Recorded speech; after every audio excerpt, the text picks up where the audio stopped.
আসসালামু আলাইকুম সবাইকে আবারও স্বাগতম হোম ব্লগ কুকিংয়ে নতুন একটা রেসিপি দেখার জন্য। আশা করি কাছে কিংবা দূরে, দেশ কিংবা বিদেশ, যেখান থেকে আমার ভিডিওটা দেখতেছেন, আল্লাহর অশেষ মেহেরবানিতে অনেক অনেক ভালো আছেন, সুস্থ আছেন, নিরাপদে আছেন। আমি আবারও চলে আসলাম আপনাদের জন্য সহজ ও মজাদার একটা রেসিপি নিয়ে। আর আমাদের আজকের রেসিপি হলো দুর্দান্ত স্বাদে ইলিশ মাছ দিয়ে সিম বেগুন আলু রান্না। তাহলে চলুন আর কথা না বাড়িয়ে চলে যাচ্ছি মূল ভিডিওতে। আর এই রেসিপির জন্য আমি সবার প্রথমে একটা ইলিশ মাছ ভালোভাবে কেটে ধুয়ে পরিষ্কার করে নিয়েছি। তার মধ্যে দিয়ে দিলাম পরিমাণ মতো হলুদের গুঁড়ো, পরিমাণ মতো লবণ। হলুদ আর লবণ দিয়ে মাছগুলো ভালোভাবে মেখে নেব। মাছগুলো ভালোভাবে মেখে এক সাইডে রেখে চলে যাচ্ছি রান্নায়। চুলায় একটা ফ্যান বসিয়ে দিয়েছি, তার মধ্যে দিয়ে দিলাম পরিমাণ মতো সয়াবিন তেল। আপনারা চাইলে এখানে সাদা তেলের পরিবর্তে সরিষার তেলটাও ব্যবহার করতে পারেন। তেলটা গরম হয়ে গেছে, এখন এর মধ্যে আমি এক এক করে ইলিশ মাছগুলো দিয়ে দিচ্ছি। মাছের এক ফিট ভাজা হয়ে গেছে, এখন আমি উল্টে দিচ্ছি। মাছটা যত হালকা ভাজি করব তাই বেশি পোড়া পোড়া করব না। এই পর্যায়ে আমি মাছটা একটা চামচ দিয়ে তেল ঝরিয়ে তুলে নিচ্ছি। আপনারা চাইলে আরও কড়া ভাজিও করতে পারেন বা কাঁচাও কষিয়ে রান্না করতে পারেন। তবে আমার মনে হয় ইলিশ মাছ একটু হালকা ভেজে যে কোনো তরকারি রান্না করলে সব থেকে বেশি মজা হয়। মাছটা তেল জড়িয়ে তুলে নিয়েছি, এখন ওই তেলের মধ্যে দিয়ে দিচ্ছি বড় সাইজের একটা পেঁয়াজ কুচি। পেঁয়াজটা দিয়ে হালকা ভেজে কাঁচা গন্ধ ভাবটা ছাড়িয়ে নিয়েছি। এখন এর মধ্যে দিয়ে দিচ্ছি 7-8টার মতো কাঁচামরিচ। আমি মরিচটা মাঝে ফালিয়ে দিয়েছি আর একটু ভেজে এখন এর মধ্যে অ্যাড করে দিলাম 2 চা চামচ আদা রসুনের পেস্ট। আদা রসুনের পেস্টটা দিয়ে ভালো করে নেড়ে চেড়ে কাঁচা গন্ধ ভাবটা ছাড়িয়ে নিয়েছি। এখন এর মধ্যে দিয়ে দিলাম 1 চা চামচ জিরার গুঁড়ো, 1 চা চামচ ধনিয়ার গুঁড়ো, 1.5 চা চামচের মতো হলুদের গুঁড়ো, 1.5 চা চামচের মতো লাল মরিচের গুঁড়ো, স্বাদ মতো লবণ কিংবা পরিমাণ মতো লবণ। সবগুলো মশলা তেলের মধ্যে কিছুক্ষণ কষিয়ে নিয়েছি। এখন এর মধ্যে অ্যাড করে দিচ্ছি 1/2 কাপের মতো পানি। পানিটা দিয়ে ভালোভাবে নেড়ে চেড়ে কষিয়ে নিয়েছি। দেখুন মশলার উপরে তেল ছেড়ে দিয়েছে। এখন এর মধ্যে দিয়ে দিচ্ছি আগে থেকে কেটে ধুয়ে রাখা আলুটা 2 মিনিটের মতো মশলার উপরে কষিয়ে নেব। যেহেতু আলুটা সিদ্ধ হতে একটু দেরি হয় তাই সবার প্রথমে আমি আলুটা দিয়ে 2 মিনিট কষিয়ে নিয়েছি। এখন এর মধ্যে দিয়ে দিচ্ছি সিমগুলা। আমি সিমগুলো আগে থেকে ভালোভাবে আগামাথা ছাড়িয়ে ভালোভাবে ধুয়ে পরিষ্কার করে নিয়েছি।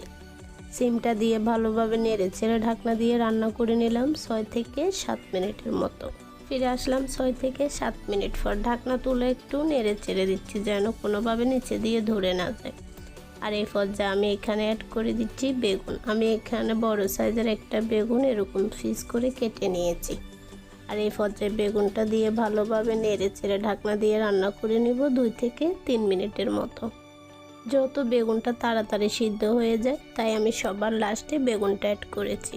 ফিরে আসলাম 2 থেকে 3 মিনিট পর।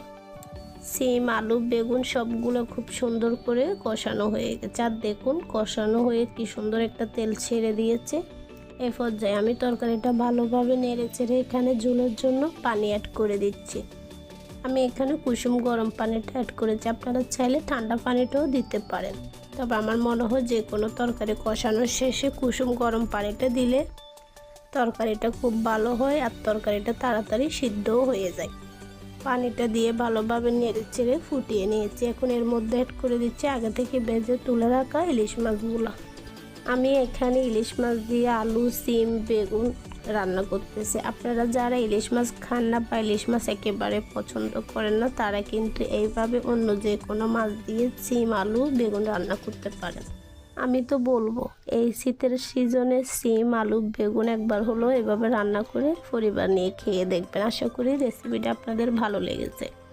আর রেসিপিটা ভালো লাগলে একটা লাইক দিতে ভুলবেন না। রেসিপিটা ভালো লাগলে চ্যানেলটা সাবস্ক্রাইব করে পাশে থাকার অনুরোধ রইল। আর পাশে থাকা বেল আইকনটি বাজিয়ে দেন যেন আমাদের পরবর্তী নতুন রেসিপিগুলো সবার আগে আপনার কাছে পৌঁছে যায় আর আপনি আপনার সময় সুযোগ বুঝে দেখে নিতে পারবেন। ভিডিওটা বেশি ভালো লেগে থাকলে শেয়ার করে আপনার বন্ধুদেরকে দেখার সুযোগ করে দেন। আপনাদের সাথে কথা বলতে বলতে আমি এখানে 2টো টমেটো কুচি অ্যাড করে দিয়েছি আর নেড়ে চেড়ে ঢাকনা দিয়ে রান্না করে নিয়েছি 5 থেকে 6 মিনিটের মতো। ফিরে আসলাম 5 থেকে 6 মিনিট পর।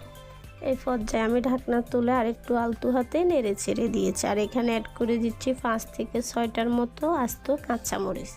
মরিচটা দিয়ে ঢাকনা দিয়ে রান্না করে নিব 2 মিনিটের মতো। আমি এখানে মরিচটা ফ্লেভারের জন্য অ্যাড করেছি। আপনারা যদি ঝালের জন্য অ্যাড করেন তাহলে যখন টমেটোটা দিয়েছি তখন দিয়ে দিতে পারেন। মরিচটা দিয়ে 2 মিনিটের মতো রান্না করে নিয়েছি। এই পর্যায়ে কিন্তু আমার রান্নাটা একেবারে রেডি হয়ে গিয়েছে। আপনারা যদি ঝোলটা আরও টানাতে চান তাহলে আরও 1 থেকে 2 মিনিট জ্বালিয়ে নিতে পারেন। আমি ঝোলটা আর টানাবো না, তাই এই পর্যায়ে আমি গ্যাসটা অফ করে দিচ্ছি। আর ঠান্ডা হওয়ার পরে ঝোলটা আরও শুকিয়ে যাবে। ফিরে আসতেছি ঠান্ডা হওয়ার পর।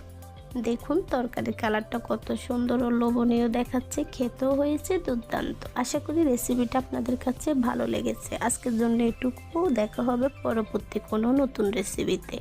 ততক্ষণ সবাই অনেক অনেক ভালো থাকবেন, সুস্থ থাকবেন। সবাই সবার জন্য দোয়া করবেন। আল্লাহ হাফেজ।